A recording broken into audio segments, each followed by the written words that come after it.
as is, right? Have we politicized healthcare in the country so much that you're not having tough conversations? Why do I say that? We know that healthcare is not free. Somebody must pay for it, right?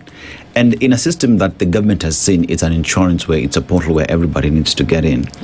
At the end of the day, would-be registered members must chip in something in that portal for them to benefit. Because remember, if I don't get sick in 10 years, it's a good thing.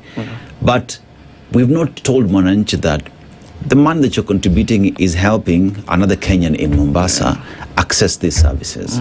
We are not having honest conversations about what SHA or SHIF is, what it wants to achieve, and how your contribution is changing the game. Because whilst you're being told 2.75% for those who are employed, those who are in the informal sector need to pay. But then again, you see, the political class will tell you, wewe ukienda, wewe enda utibiwe, uende nyumbani, mtu akikwambia ulipe, nipigie. But that is not in the policy document that has set up SHA.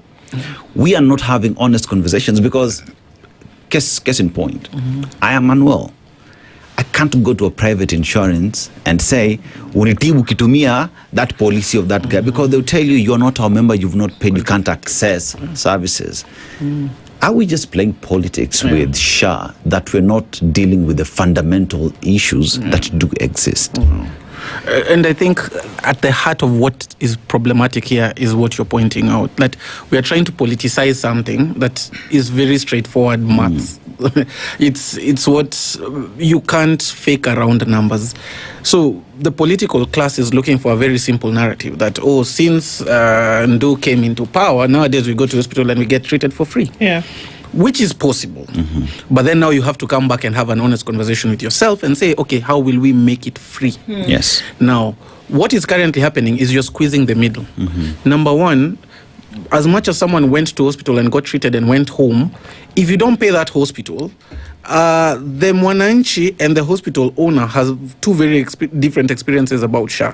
One feels SHA works, the other one feels like SHA doesn't work. Now, the other people in the middle is the healthcare providers. Because let me give you an example. If you got, unfortunately, into an accident and you broke your femur bone, your thigh bone, the package SHA offers is around 140,000. If you look at other insurance packages, for just the same procedure for fixing it with a nail is around 300,000. So what you're basically even telling that hospital is you figure yourself out with much less money for something that even other insurance providers tell you, okay, that will require a bit of imaging, a bit of this, a bit of drugs, a bit of... You can't do it with that kind of money. And in fact, even SHA nowadays becomes even a bit more absurd because, say, for example, the accident was so bad you broke both your femur bones. It won't accept the claim for both. It will just say, oh, this is one person.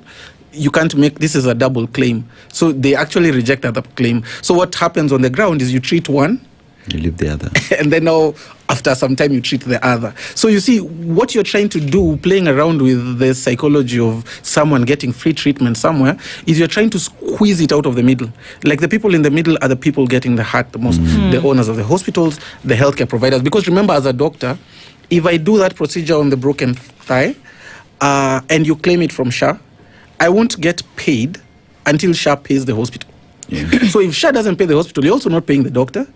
And then now you start running into things of staff have not been paid, suppliers have not been paid. So who essentially here then is providing the free healthcare? It's not the government, it's the healthcare system. And that's why, to the topic of the day, the person paying the price is the healthcare system. And the problem with the healthcare system, it's not incentivized to continue paying your price for the government. There's nothing in it for them as well. Okay.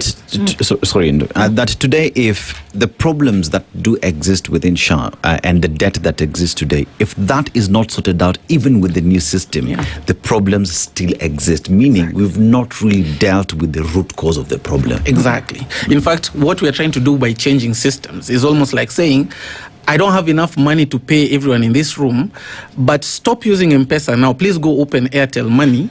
Let's start trying to see whether now with Airtel Money, it's fine. Maybe M-Pesa was a bit slow. There are issues around M-Pesa as well, and this has nothing to do with M-Pesa and Airtel. But fundamentally, that's not the issue here. So you'll get everybody to move to Airtel Money, but then if the money was never enough in the first place, you still